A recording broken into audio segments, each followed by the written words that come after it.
Shalom, saudaraku yang dikasihi oleh Tuhan. Salam setong dere di dalam Kristus Yesus. Kembali lagi bersama saya, Selvario Madurese. Bapak Saudara, bagaimana kabar Bapak Ibu? Puji Tuhan Saudara, kembali kita dipertemukan dalam melalui video ini. Saya berdoa kiranya berkat Tuhan senantiasa melimpah dalam kehidupan Bapak Ibu Saudara dimanapun kita berada. Bapak Ibu, tidak terasa ya, kita sudah memasuki bulan Februari, bulan kedua di tahun yang baru ini. Artinya kita baru saja melewati bulan Januari. Dan apa saja sih yang sudah kita alami selama bulan Januari? Apa saja yang sudah tercapai di bulan Januari, saudara? Saya percaya tahun 2026 bukan berarti hidup kita mulus-mulus saja. Tetapi saya selalu berdoa di tahun yang baru ini ada pengharapan yang baru, ada sukacita yang baru di dalam Tuhan. Amin, Bapak Saudara. Apa saja yang sudah kita rancangkan selama tahun 2026 ini? Apakah kita merancangkan sesuatu kemajuan dalam pekerjaan? Apakah kita mulai merancangkan tentang keluarga kita ke depannya seperti apa, saudara? Ada banyak sekali perencanaan, ada banyak sekali hal yang kita persiapkan selama tahun ini, tahun 2026 ini, saudaraku. Tetapi izinkan saya untuk membawakan firman Tuhan bahwa bagaimanapun yang terjadi dalam hidup ini, Tuhan yang pegang masa depan. Ya, jadi judul kita malam hari ini adalah Tuhan yang pegang masa depan. Seringkali kita manusia merancangkan segala sesuatu. Ya, Bapak Ibu pasti memiliki rancangan. Saya juga memiliki rancangan. Ya, kita semua mulai mempersiapkan sesuatu yang terbaik di tahun ini. Ada yang merancangkan saya akan membuat rumah di tahun ini. Ada yang mulai merancangkan harus begini, harus begitu, saudara. Pasti ada satu goal dalam hidup kita yang pasti ya, yang nekat untuk kita wujudkan di tahun ini.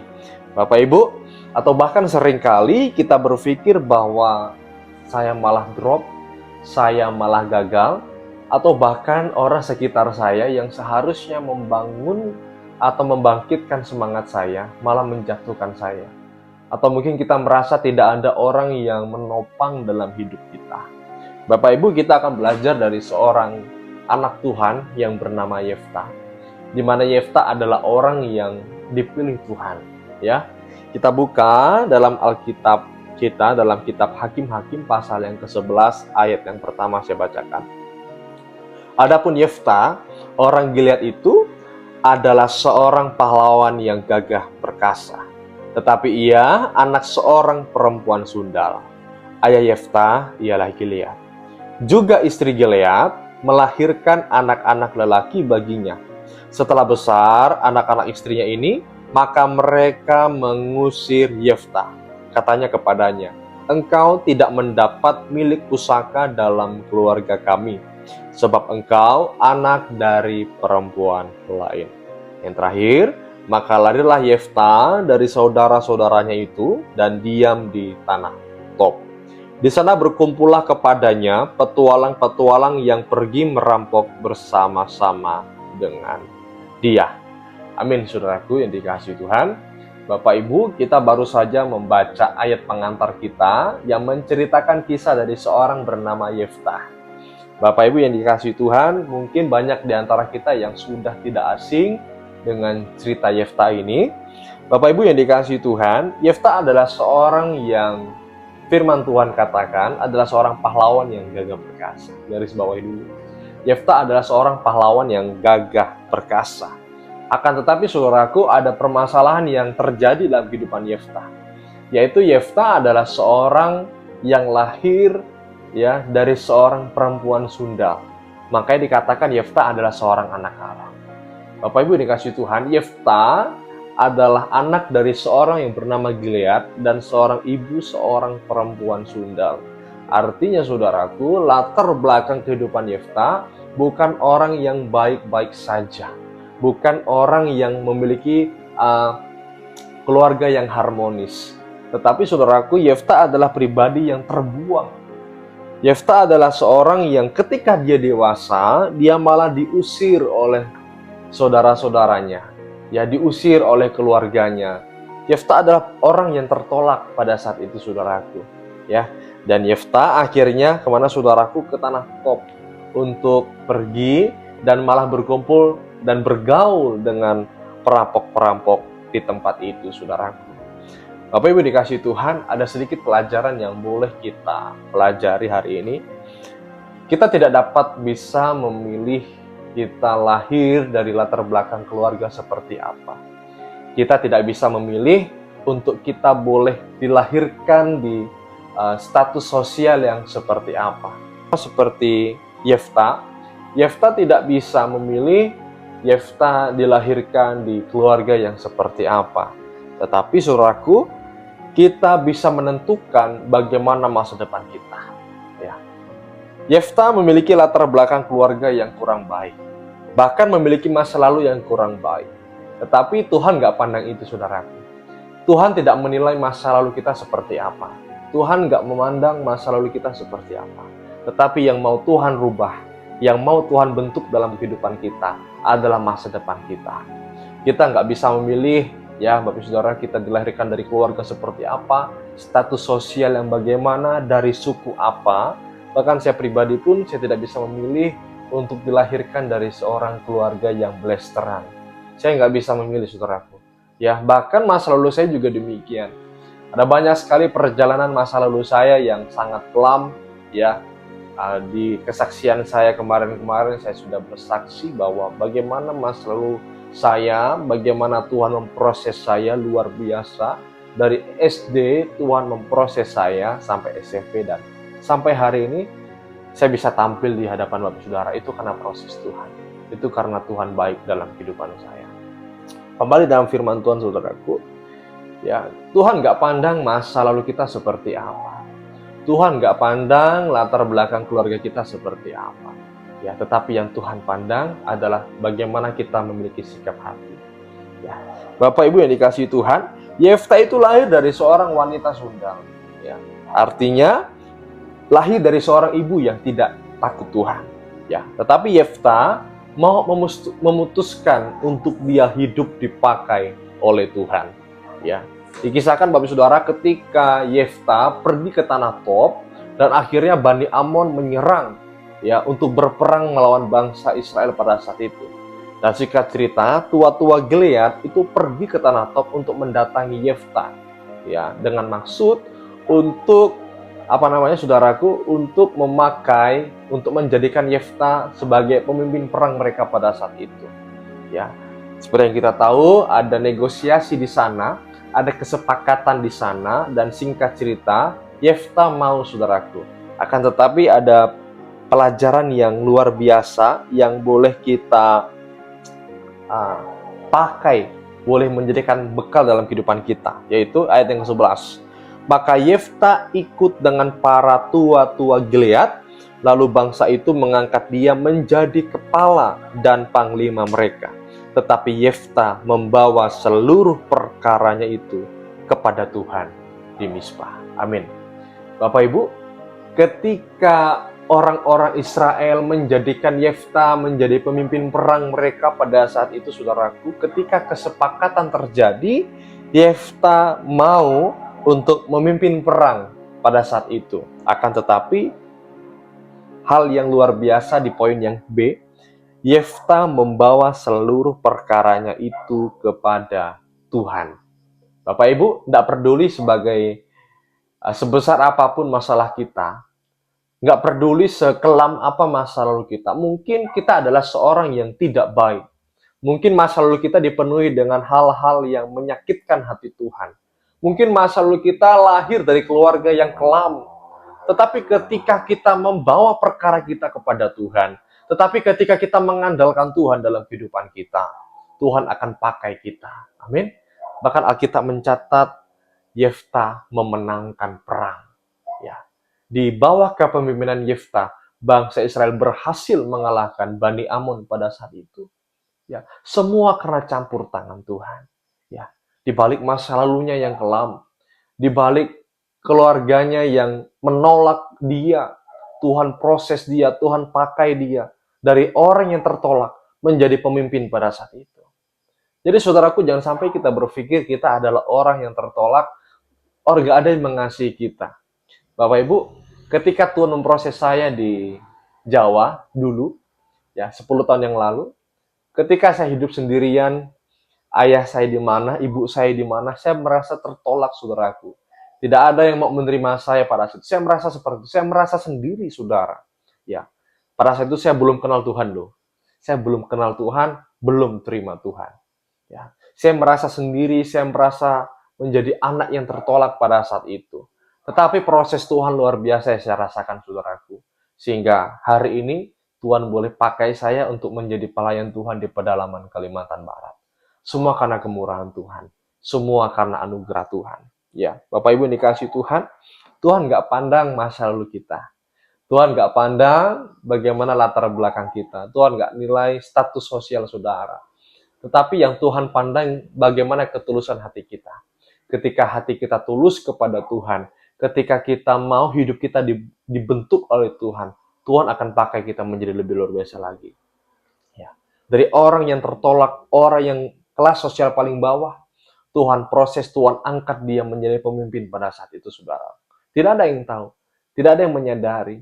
Ya, di balik gagahnya Yefta, ada luka yang dia simpan dalam hatinya, saudaraku.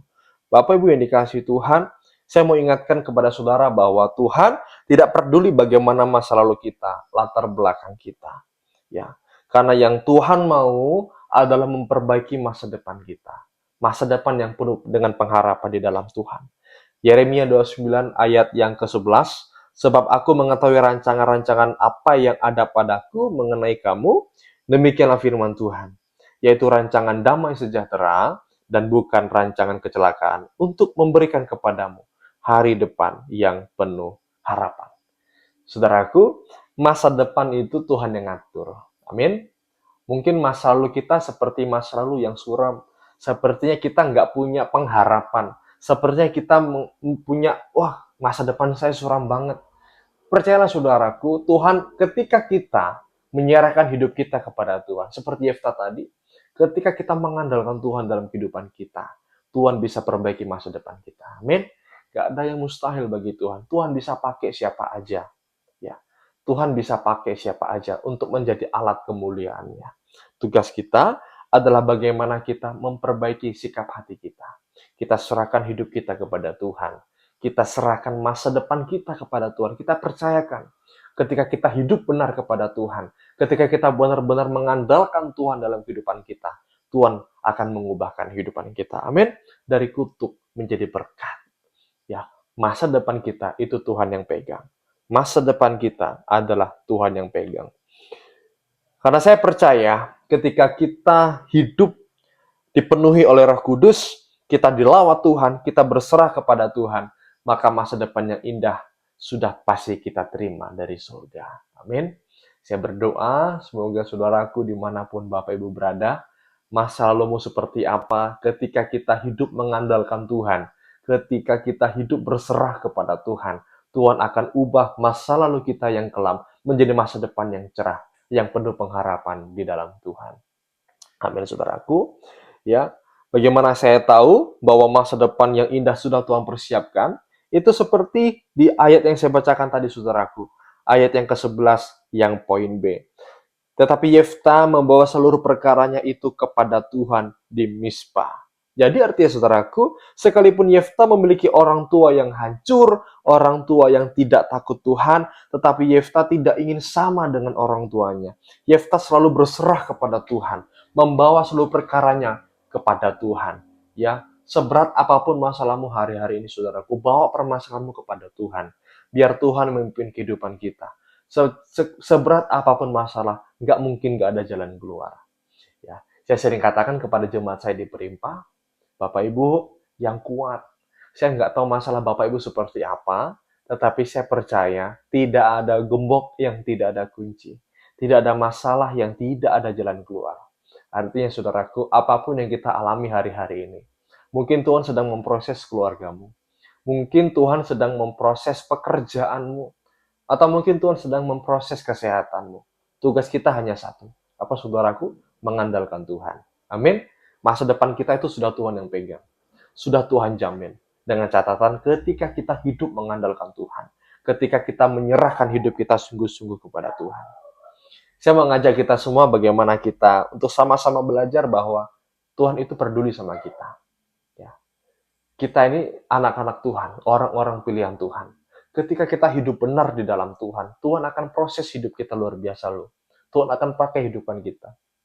Dan mungkin kita merasa, saya lahir dari keluarga yang broken home. Saya juga lahir dari keluarga yang broken home. Zaman kecil saya dulu, saya merasa tidak punya pengharapan. Saya merasakan bahwa masa depan saya suram banget. Saya hidup sebatang kara, saya mencari makan sendiri. Untuk mengisi perut, saya mengusahakan bagaimana saya bisa menyambung hidup. Sedikit cerita saudaraku, dalam 1 minggu, saya bisa makan nasi itu bisa dihitung jari. Ya, dalam 1 minggu. Saya bisa makan nasi itu bisa dihitung jari. Tetapi puji Tuhan, Tuhan memproses saya luar biasa. Sehingga saya boleh Tuhan pelihara sampai hari ini. Semua karena kemurahan Tuhan. Semua karena kebaikan Tuhan. Biarlah Tuhan boleh terus menjadi otoritas dalam kehidupan kita. Amin. Ya, jangan khawatir dalam setiap apapun kehidupan kita. Tugas kita hanya satu, mengandalkan Tuhan. Membawa seluruh perkara kita kepada Tuhan. Jangan takut dengan masa depan keluargamu. Jangan takut dengan kesehatanmu saat ini. Ketika kita punya masalah dalam kehidupan kita, ketika kita hidup mengandalkan Tuhan, Tuhan akan pulihkan. Tuhan akan berkati. Tuhan akan menyertai kehidupan kita. Amin. Bapak Ibu dikasihi Tuhan, jangan kita terlalu terdistract dengan masa lalu kita. Kalau kita belajar dari kisah para nabi yang lain, siapa sih Musa? Musa adalah seorang pembunuh. Tetapi di masa lalunya yang kelam, saudaraku, Tuhan tetap memakai Musa menjadi alat kemuliaan Tuhan. Bahkan ya, Tuhan pakai dia menjadi pemimpin ketika bangsa Israel keluar dari tanah Mesir menuju tanah perjanjian. Lalu siapa lagi? Rasul Paulus. Siapa sih Rasul Paulus? Ya, sebelum menjadi rasul, sebelum menjadi alatnya Tuhan, Rasul Paulus atau Saulus dari Tarsus adalah orang yang memburu orang Kristen mula-mula. Adalah seorang eksekutor pada saat itu, saudaraku. Di mana ada orang Kristen berada, dia akan menganiaya, bahkan tidak segan-segan untuk membunuh. Tangan Rasul Paulus, saudaraku, sudah penuh dengan darah orang Kristen pada saat itu. Ya, sehingga ada pengalaman spiritual, saudaraku. Tuhan datang secara pribadi kepada Rasul Paulus, sehingga akhirnya Tuhan pakai dia. Ya, masa lalunya kurang kelam apa sih? Ya, membunuh, membantai, menganiaya luar biasa. Tetapi di masa lalu dia yang kelam, Tuhan pakai dia menjadi alat kemuliaan Tuhan, sehingga Injil bisa tersebar di mana-mana. Ya, kita nggak tahu hidup kita ke depannya seperti apa. Kita nggak tahu bagaimana masa depan kita. Apakah Tuhan menginginkan saya seperti ini? Tuhan menginginkan saya seperti itu? Tugas kita hanya satu, hidup mengandalkan Tuhan, hidup berserah kepada Tuhan. Ketika kita hidup berserah kepada Tuhan, tidak ada masalah yang tidak ada jalan keluar. Ketika kita hidup mengandalkan Tuhan, sekelam apapun masa lalumu, Tuhan akan sediakan masa depan yang cerah. Dan saudaraku, masa depan yang penuh pengharapan di dalam Tuhan. Ya. Tugas kita hanya satu, hidup mengandalkan Tuhan. Masa depan kita sudah pasti, sudah Tuhan pegang, sudah Tuhan janjikan. Masa depan yang indah, rancangan-rancangan yang damai sejahtera sudah Tuhan persiapkan dalam kehidupan kita. Ketika kita apa, saudaraku? Hidup mengandalkan Tuhan. Jadi saudaraku, jangan sampai takut tentang masa depan. Hari-hari ini mungkin hari-hari yang seringkali mendistract kita untuk kita takut dengan dunia ini. Kita boleh dengar di mana-mana ada cerita-cerita, ada berita-berita yang mungkin seringkali membuat kita khawatir, seringkali membuat kita takut. Takut dan khawatir itu boleh nggak sih? Jawaban saya pribadi, boleh. Orang Kristen boleh khawatir. Orang Kristen boleh takut. Yang orang Kristen nggak boleh adalah apa? Hidup dalam kekhawatiran, hidup dalam ketakutan. Ya, khawatir dengan hidup dalam kekhawatiran itu adalah hal yang berbeda. Ya, orang Kristen boleh khawatir, boleh, nggak apa-apa. Itu manusiawi. Tetapi yang orang Kristen nggak boleh adalah hidup dalam kekhawatiran. Ya, karena apa, saudaraku? Kita punya Tuhan yang besar. Amin. Jangan capek, ya. terus semangat menjalani hidup ini. Jangan sampai kita terdistract dengan orang-orang. Jangan sampai kita terdistract dengan orang-orang yang tidak menghendaki untuk kita terus dekat sama Tuhan. Ya, serahkan hidupmu kepada Tuhan, ya, bertobat, ya, di tahun yang baru ini ada perubahan yang baru, ada pengharapan yang baru, ada berkat yang baru yang dapat kita terima. Ketika apa? Ketika kita hidup mengandalkan Tuhan. Amin, saudaraku. Doa saya semoga Bapak Ibu diberkati melalui firman Tuhan. Mari kita bersatu dalam doa. Bapa Surgawi, kami bersyukur buat anugerah-Mu. Kami bersyukur buat kasih-Mu yang luar biasa dalam kehidupan kami. Kami boleh belajar dari kisah anak Tuhan yang bernama Yefta. Sekalipun Yefta boleh lahir dari masa lalu yang kelam, Tuhan pakai sehingga Yefta menjadi alat kemuliaan Tuhan yang luar biasa. Terima kasih Tuhan, biarlah kami boleh menjadi Yefta-Yefta di masa kini.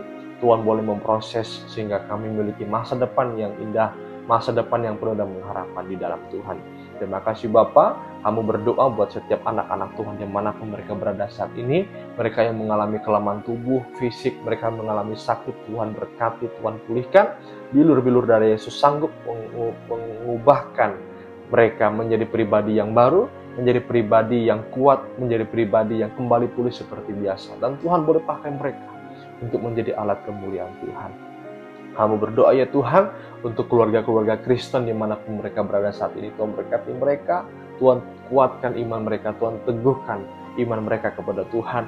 Sehingga sekalipun dunia memberitakan sesuatu hal yang buat kami takut, membuat kami khawatir, Engkau selalu menopang kehidupan kami.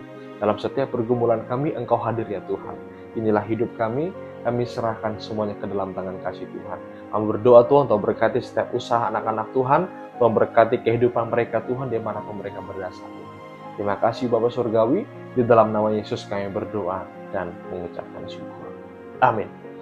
Bapak Ibu, bagi Bapak Ibu yang merasa diberkati dengan kebenaran firman Tuhan, boleh di-share kepada keluarga, Bapak Saudara, anak, teman, kolega, boleh dibagikan. Biarlah Injil Kerajaan Tuhan boleh terus tersebar, sehingga banyak lutut boleh bertelut dan setiap lidah boleh mengaku bahwa Yesus Kristus adalah Tuhan dan Juru Selamat. Amin, saudaraku. Sekian firman Tuhan dari saya. Shalom, Tuhan Yesus memberkati. Salam Setong Dere. Bye-bye.